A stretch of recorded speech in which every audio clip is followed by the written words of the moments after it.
All right, Shalom. I want to start off by giving all praise, honor, and glory due to Yahweh, Bahashem, Yahweh Shai, Bahashem Rakakwadash. I'd like to give double honor to the apostles and the elders of Great Millstone, who I learned this truth from.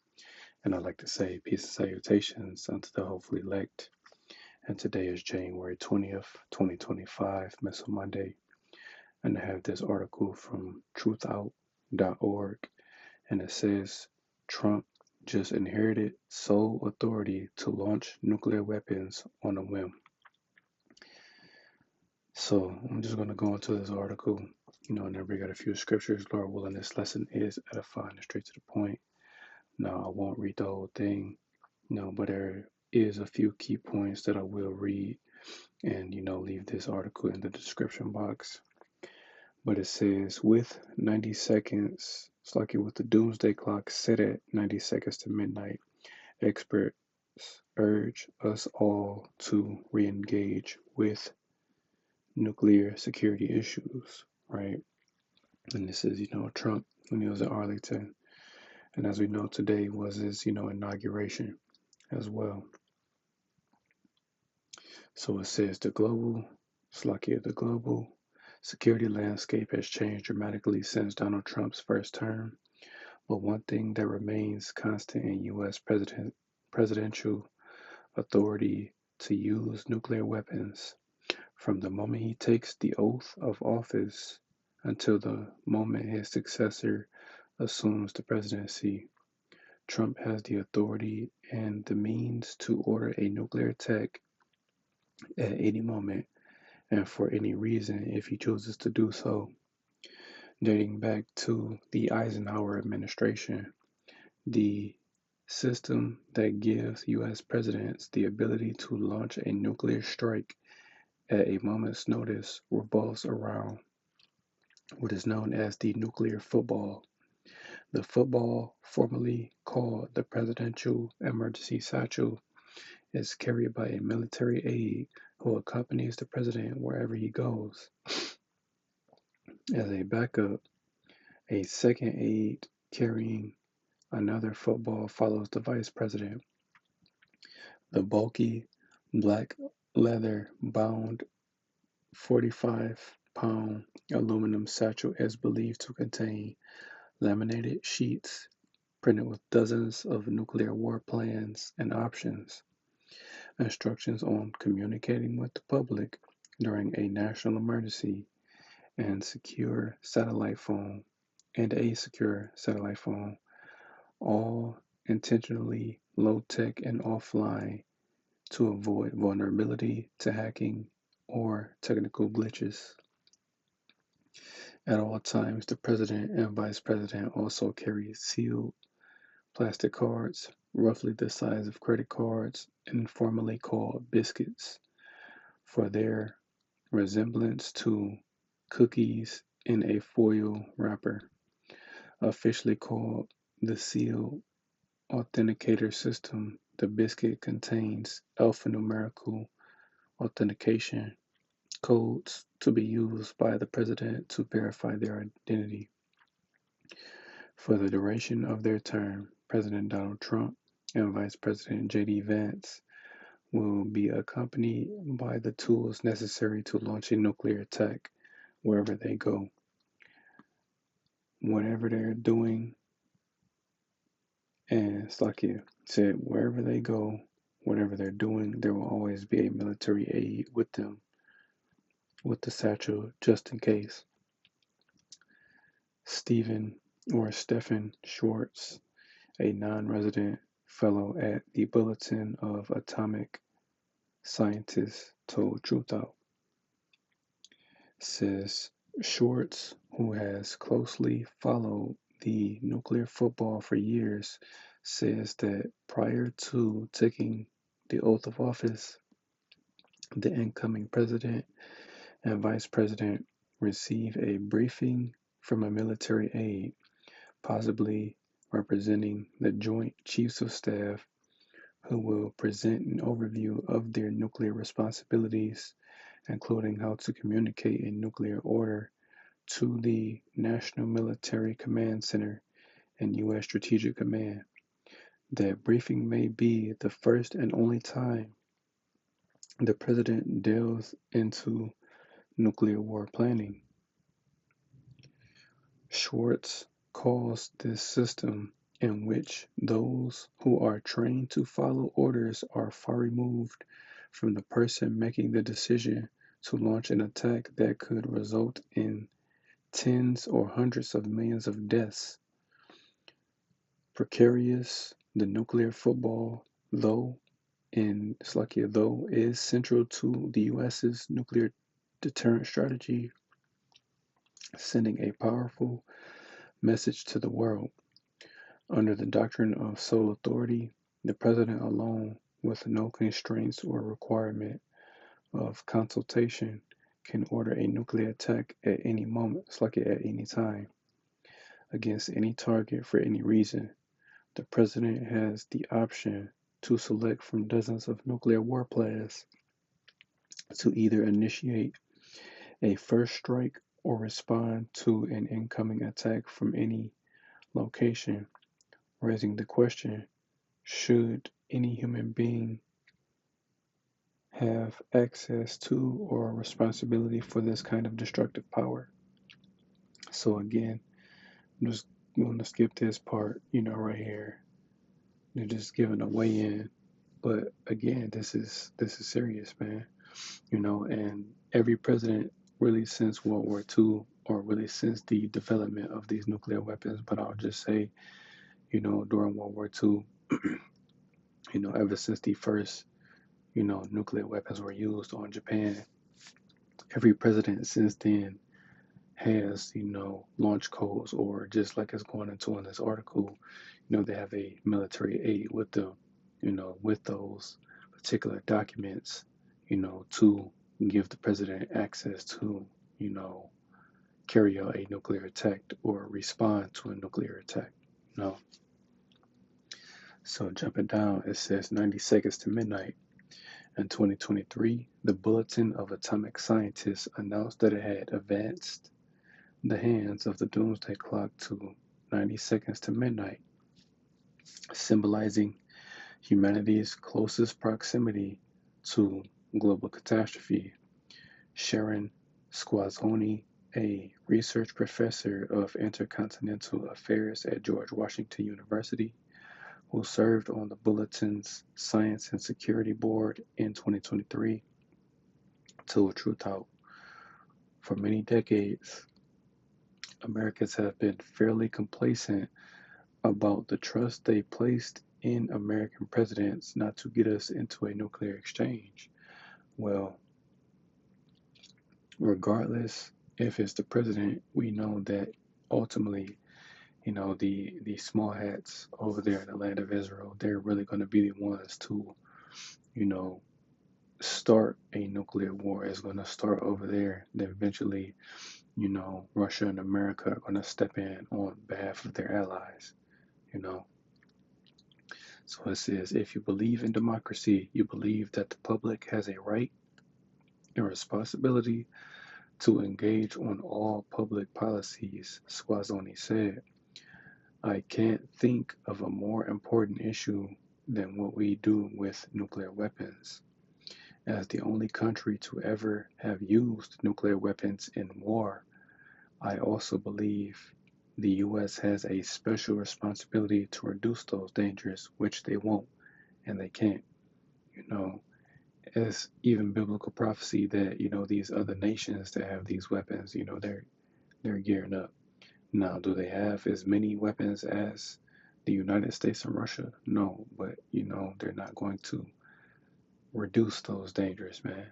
You know, I've seen another article where it says that Donald Trump, you know, could possibly stop Iran from developing, their own weapons, which he can't do that either. Or he won't do that, man. They're, I can't remember them all offhand, but there are 9 nuclear armed nations, you know, and every nation that possesses these weapons are going to use them when the time comes. So it says, Quasoni says the question of presidential nuclear authority shouldn't be politicized because regardless of who is in the White House, the decision the decision making structure is fundamentally the same. I think that we really should have a public debate about whether we want to invest in that kind of power in a single person in the US government. And it doesn't matter what the people of America want. It's about what the elites want, and the elites are going to put that type of power in the hand of, their puppet that is in office. Now, regardless, we're hoping that it's Trump that is pretty much going to carry out, these final prophecies, bring about, the mark of the beast, which is the RFID microchip, and ultimately World War III. We're hoping that he is the one to do that, So, of course, these sheeple are going to put their trust into, one person with this kind of power, They don't have a choice. I mean, well, they have a choice, but again, man, these people are too far gone to understand or realize the bigger picture. So it says U.S. nuclear deterrence, she says, is largely predicated on the idea of use it or lose it, particularly with regards to land-based intercontinental ballistic missiles positioned in underground silos across the American West, where they are considered more vulnerable to attack than nuclear submarines or bombers. Squazzoni says a debate over the U.S.'s nuclear a debate over the U.S. nuclear arsenal is overdue. Are the circumstances that we envision for using nuclear weapons too broad? Do we have too many capabilities? Right now, the conversation is going in the opposite direction, which is build up to be able to simultaneously deter two competitors, Russia and China. Now, right, the US doesn't have, more capabilities because, again, the two nations that possess the most nuclear weapons are Russia and America. And in between those two, Russia has more than America. They both possess, over 5,000, nuclear warheads, man. But again, Russia has more. So again, that should tell you something. That's biblical prophecy, you know. So again, that's exactly what they're doing. These nations, these three nations, really all of these nuclear armed nations, but these three nations, well, Russia and China, they're allies, but these three nations, they're at an arms race, you know, to develop, these weapons to use them during World War III, which is coming very soon, probably even sooner than we think, you know. But again, they don't understand. This is why there's such thing as a doomsday clock, which is what this woman is going into, man, you know, because literally, like it was at 100 seconds. I forget, because I did a video on it, but it was at 100 seconds, to midnight. No, it said 90 seconds, you know, and it's symbolic to how close we are to pretty much, you know, Armageddon, this third world war, which is going to end all of these wars, man, you know. So this is very serious times that we're in, you know. So I'm just gonna read the rest of this and then get the scripts. So it says, I don't know if the American public has the attention span for this. They don't. It says, but it's really quite serious when you consider just how few guardrails there are to launch an entire arsenal, Squazzoni said. Should the president decide to do this and it is authenticated, who is going to object? Nobody. Who will have the time to object? No one. You're talking about minutes. It's pretty scary. And literally, in the event of a nuclear attack, let's just say on America, which we know, biblically speaking, America is going to be destroyed. But if, America is attacked first, the United States president doesn't have much time. He only has 15 minutes to respond, to that attack. 15 minutes, that's not a long time, man. It's not a long time at all. So he has to pretty much, just push the button and just, unleash. But of course, these Americans, they don't have the attention span for this, man. A lot of these people are oblivious to the fact that, you know, they're in the midst of a third world war, man. And a lot of them are going to be a part of it, you know. They think it's only going to take place in another country. No, man. War is going to be brought to this place, America, you know. So finishing up, Schwartz agrees on the need for greater public engagement. Nuclear weapons have been manufactured, deployed, and paid for with literally trillions of our tax dollars to supposedly protect us. And these nuclear missiles aren't being created to protect us, they're being created to serve two purposes: to destroy and to aid in cleansing the earth. You know, this is Esau Edom's blessing, his ultimate blessing, are these nuclear missiles, which his blessing is also his curse. The Lord gave Esau the tools ultimately to destroy himself, and that's what he's going to do on a smaller scale, but we know on a much grander scale. Our Lord Yahweh Shai, along with the angels, are going to take this man down, you know. But literally, it's not to protect, this nation. It's just so that, once his time of rulership is up, he's not going to want to go down quietly. He wants to take everyone else down with him, you know. But it says, we not only have the right to, it's like the right, but the responsibility to know what the government is doing in our name and to make sure our elected officials hear our voices on this truly existential issue. Short said, if we fail to exercise that right, the largely anonymous, highly secretive military, civilian, nuclear bureaucracy will continue to make very costly decisions on our behalf, decisions that could endanger our lives and our livelihood. And that's exactly what they're going to do. They don't give a damn about, the public knowing what they're doing. They don't care, which is why they're going to continue to do what they're doing, man. Doing things in secret, and it's not the president. The president is just a puppet for the elites, man. He's taking orders from them, you know. He only does what he is told. He's just the face for them to carry out their plans.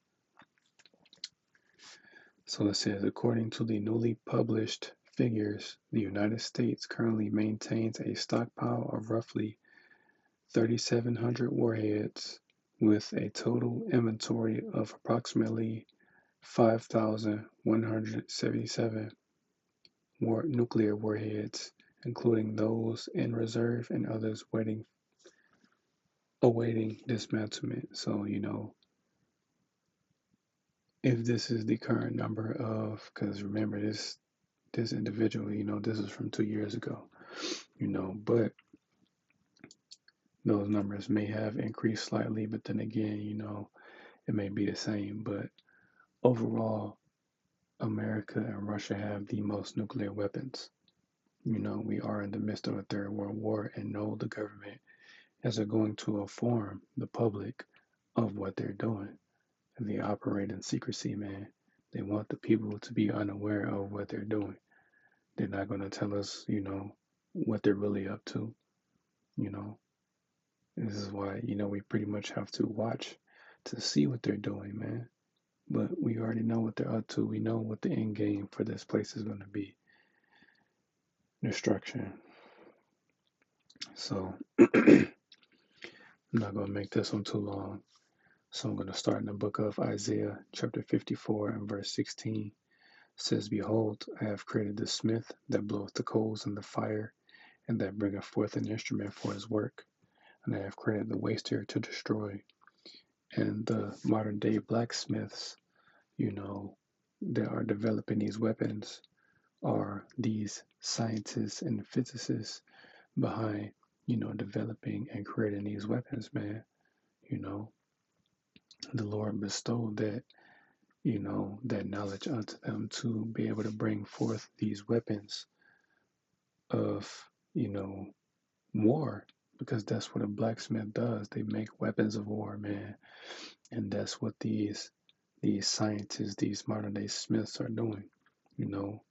And the instrument for his work, the waste to destroy being the nuclear missiles themselves, and in particular, the warhead, because that's the part of the missile that does the damage, the warhead, you know.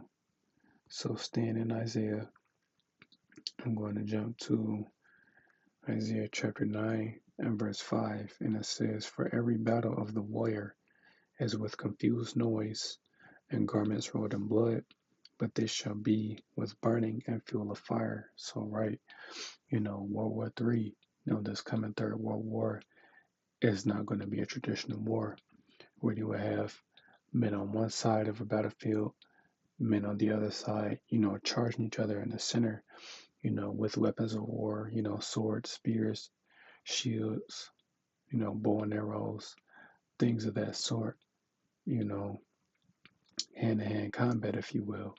You know, this coming world war is going to be fought with these nuclear weapons, man. Now, granted, you will have ground troops that are going to be going to war with each other over, in the Middle East in the region of Saudi Arabia, somewhere over there. This war is primarily going to be fought that way, because again, yeah, ground troops are going to go to war, but that's primarily how this war is going to be fought with nuclear capabilities, you know. So I'm going to jump to Isaiah chapter 13 and verse 4. It says, "The noise of a multitude in the mountains, like as of a great people, a tumultuous noise of the kingdoms of nations gathered together. The Lord of hosts mustereth the hosts of the battle. They come from a far country, from the end of heaven, even the Lord and the weapons of his indignation to destroy the whole land." So, right, man, these missiles are going to make a great noise, man, because they're going to be launched, you know, into space, because the missiles have different, code names in the scriptures, and one of their names in the scripture would be arrows, man. Because if you were to take an actual bow and arrow and shoot the arrow, it's gonna be in an arc-like fashion. It's gonna go up, but it's eventually gonna come down.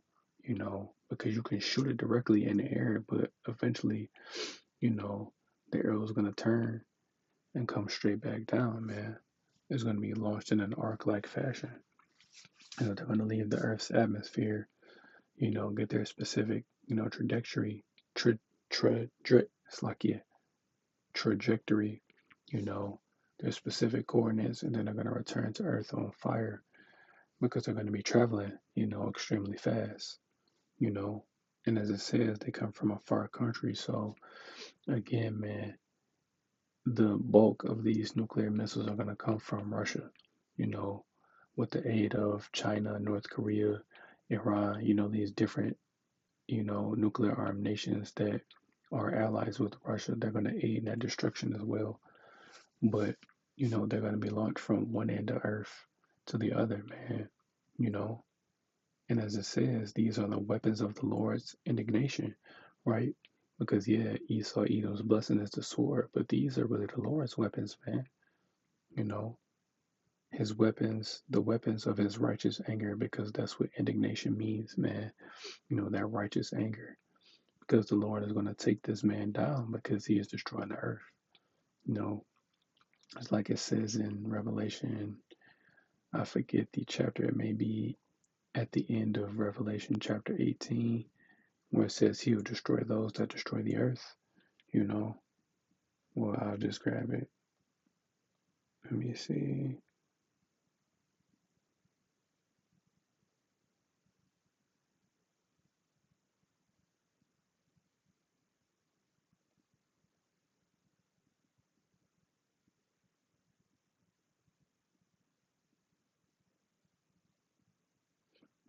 Slakia, bear with me.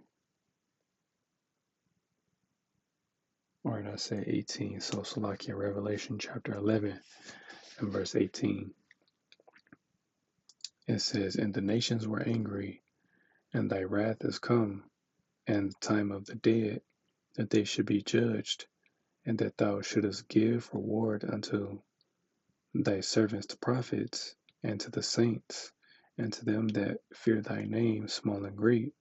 And this is the point, and shouldest destroy them which destroy the earth. So, right, this is what the Lord is going to do with those nuclear weapons. He's going to destroy those who destroy the earth and who's currently destroying the earth.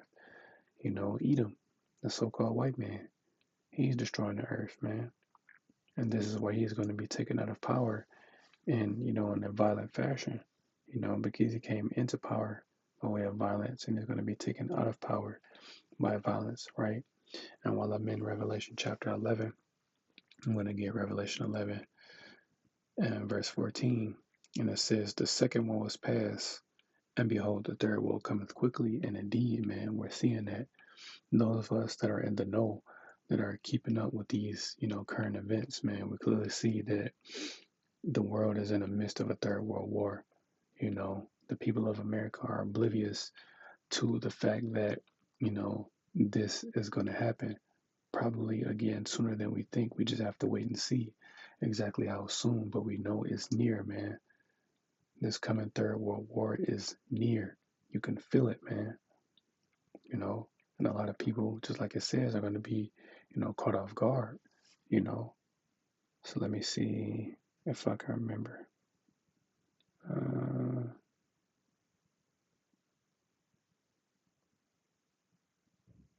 Because again, ultimately, World War III is the spell check, man.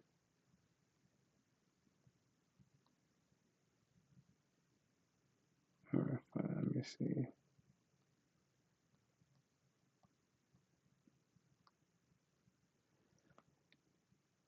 All right, Slakia. So I'll get both of those are good. So you know what? I'll grab both.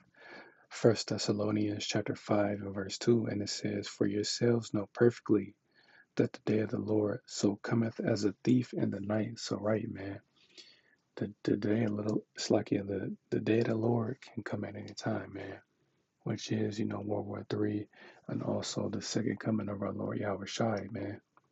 It's going to come unawares. It's going to be unexpected, because if people really knew when the Lord was going to return, they would, try to get themselves together, you know, most likely at the last minute. But again, man, it's going to catch these people off guard, man. That's why a lot of people are going to perish, during that particular time. So I'm also going to get the book of 2 Peter chapter 3 and verse 10. And it says, but the day of the Lord will come as a thief in the night, in the which the heavens shall pass away with a great noise, and the elements shall melt with fervent heat. The earth also and the works that are therein shall be burned up. So, right, man, we're seeing these things, because as it says, the heavens, as going into this current kingdom, America, is going to be burned up. You know, not the literal heavens, where the Heavenly Father, the angels dwell. No, because heaven, the first heaven is really going into the earth. The second heaven, being, the the sky or space, if you will, and the third heaven, being the spirit world, you know. But this heaven in this verse, is referring to, the earth, and in particular, this kingdom, you know, that is currently on the earth, man, America, because we know, as it says, it's going to be burnt up with fervent heat, man. The elements, man. Those missiles are going to burn at 100 million degrees Celsius, man. It's going to be extremely hot, man. That's what the word fervent heat means, man. Fervent means extreme, man. Extreme heat is going to melt this place, you know. Isaiah 34 gives a vivid description of how America is going to look. It's going to look after, this destruction takes place, man. It's going to be a desert. You're not going to recognize it, man. You know. So before I grab that, I'm going to grab Joel chapter 3 and verse 9. And it says, Proclaim ye this among the Gentiles, prepare war, wake up the mighty men, let all the men of war draw near, let them come up, beat your plowshares into swords, and your pruning hooks into spears, let the weak say I am strong. So, right, this is what these other, smaller nations are doing, man. You know, instead of, putting their resources toward, agriculture, cultivating their land, they're putting their resources into, these weapons of war, man. These nuclear missiles, this is what they're doing. Because at one point in time, America was the only nation that possessed this capability. Now you have other nations that possess the same nuclear capability, so they're not afraid of America anymore. They're ready to take this place down. So I'm going to get the book of Revelation, chapter 7, and verse 1. And it says, And after these things I saw 4 angels standing on the 4 corners of the earth, holding the 4 winds of the earth, that the wind should not blow on the earth, nor on the sea, nor on any tree. All right, these are 4 literal angels that are holding back, the 4 winds being the destruction, because there is an appointed time when this is going to take place, which Revelation chapter 9 and verse 15 goes into. And it says, And the 4 angels were loosed, which were prepared for an hour, and a day, and a month, and a year, for to slay the 3rd part of men. And right, man, there's a particular hour, day, month, and year when this is going to take place, man. And it says to slay the 3rd part of men, because you have 3 classes of men on the earth, right? You have the sons of God, which are known today as the biblical Israelites, all 12 tribes from Judah down to Issachar, So you have the sons of God, you have the sons of men, which are, the heathen nations, and then you have the sons of the wicked, which are the nation of Edom. They're the 3rd part of men. Who this coming destruction is for, them. And you will also have, heathens that are going to get caught up in that destruction, and 2/3 of the nation of Israel are going to get caught up in it as well, But that's going to be their judgment, for the wickedness that they have done on the earth as well. So I'm going to get the book of Isaiah chapter 34. And I'll just start at 1. And it says, Come near, ye nations, to hear, and hearken, ye people. Let the earth hear, and all that is therein, the world and all things that come forth of it. For the indignation of the Lord is upon all nations, and his fury upon all their armies. All right, man. This is why, these other nations, while they're gearing up for war, you don't understand that the Heavenly Father is against you all, man.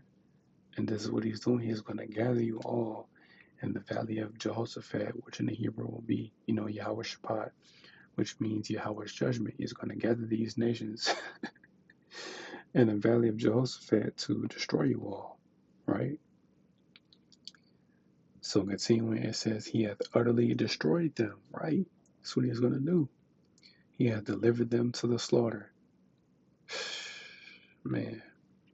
Says their slain also shall be cast out, and their stink shall come up out of their carcasses, and the mountains shall be melted with their blood. Like, right, man, this is going to be a very, very devastating war that is going to take place, man. There's going to be a lot of bodies, a lot of people are going to die in that day,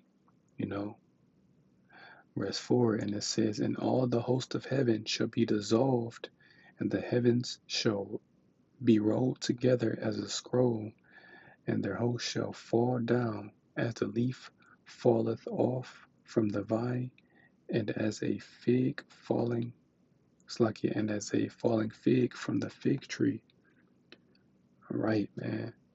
And it says the heavens shall be rolled together as a scroll. Is describing that explosion, man, that mushroom cloud. That you know, there's plenty of videos you can look up of a nuclear explosion, man, and you can clearly see it. When it detonates, man, it kicks up all that dust, you know, and forms that mushroom cloud, man. That's what that's describing, you know. Verse 6, and it says, the sword of the Lord is filled with blood. It is fat. It's like it is made fat with fatness, and with the blood of lambs and goats, and with the fat of kidneys of rams. For the Lord hath a sacrifice in Basra, and a great slaughter in the land of Idumea. What is modern day, Basra and Idumea, America? You know, what is the fat of the kidneys of rams, the lambs, and the goats? It's you people out there, man, that are going to get caught up in this. You know, the Lord is going to destroy this place. You know, as far as we know, the two confirmed places that are going to get hit is America and the land of Israel, man. But between the two, Israel is going to be built back up because, Jerusalem is going to be the headquarters, man. Our land is going to be beautified again. But on the other hand, America is going to be completely destroyed, man. It's never going to be inhabitable again, right? So I'm just going to grab, a couple more verses and that'll be it. Verse 8, it says, for it is the day of the Lord's vengeance and the year of recompenses for the controversy of Zion. Says, and the streams thereof shall be turned into pitch, and the dust thereof into brimstone, and the land thereof shall become burning pitch, henceforth the lake of fire, man.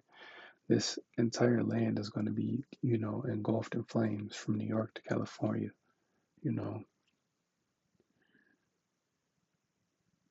Verse 10, it says, it shall not be quenched day nor night. It's like, yeah, it shall not be quenched night nor day. The smoke thereof shall go up forever from generation to generation. It shall lie waste. None shall pass through it forever and ever. Right, man?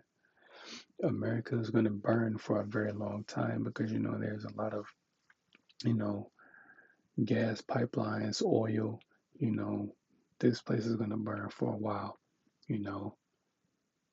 And what it means is, it's going to, burn from generation to generation. It's always going to be remembered. It's not literally going to burn, forever. But again, just like how Sodom and Gomorrah was left as an example, that's going to be America, because each time we talk about, that particular account happening, each time we read that particular account, it's happening all over again, man. So once we get in the kingdom, man, and there's places, once that fire goes out, we're going to tell our children about it, you know, how wicked this place was and why the Lord destroyed it in that particular fashion, you know. And as it said, none shall pass through her. So no one is ever going to inhabit this land. Only desert creatures are going to inhabit this land, man. Which, these next few verses are going to go into, but I'm going to end it on verse 11. And it says, but the cormorant and the bittern shall possess it. The owl also and the raven shall dwell in it. He shall stretch out upon it, and the line of confusion and the stones of emptiness. And right, man, the lines of confusion, you won't be able to tell which state was which. That's how great, the destruction of this place is going to be, man. You're not going to be able to tell where Texas was, Michigan, California, New York, whatever. You won't be able to tell. It's just going to be completely desolate, you know. So, Lord willing, this lesson was edifying. I want to give all praise, honor, and glory to Yahweh, Ba'ashem, Yahweh Shai. Bahashem Kodash.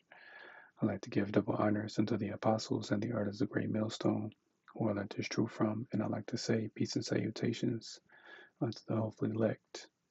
Till next time I say